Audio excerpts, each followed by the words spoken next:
Monica Zarowski here from the Calgary Herald. It's the week before Christmas, and this year that means something special. We're only days away from the release of the new Star Wars movie. The buzz is everywhere you turn. Websites, newspapers, TVs, magazines. And Star Wars fever can really be seen in the malls, where there's merchandise popping out of countless stores. Now, all this talk of Star Wars got me thinking about Calgary's closest tie to the movie franchise.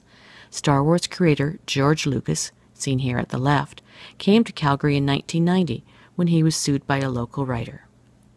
I was a reporter at the Herald covering courts when I got the assignment to cover a copyright infringement case in the Federal Court of Canada. Calgary writer Dean Preston, seen here, was suing Lucas for at least $100 million. At the center of the battle was the Ewok, a short furry creature that Lucas brought to life in Return of the Jedi. But Dean Preston said he created the Ewoks 5 years earlier in a script called Space Pets. He said he'd written the script with the co-writer in 1978, and they'd mailed the script to Lucas at 20th Century Fox.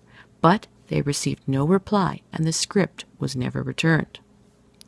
Lucas came to Calgary to take the stand in his own defense, and it provided a fascinating glimpse into his creative genius. He explained how he played with words and language to come up with names for his creatures, such as Ewoks and Wookiees. He talked about how he originally started the film franchise with the title of The Star Wars.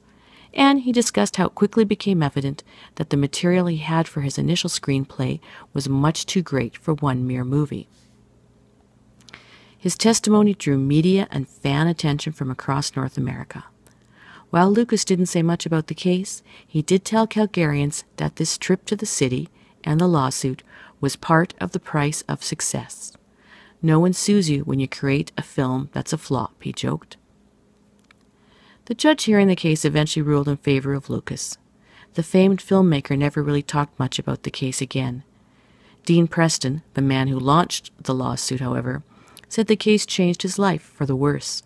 He lost friends, work, and opportunities. The force was never quite the same for him.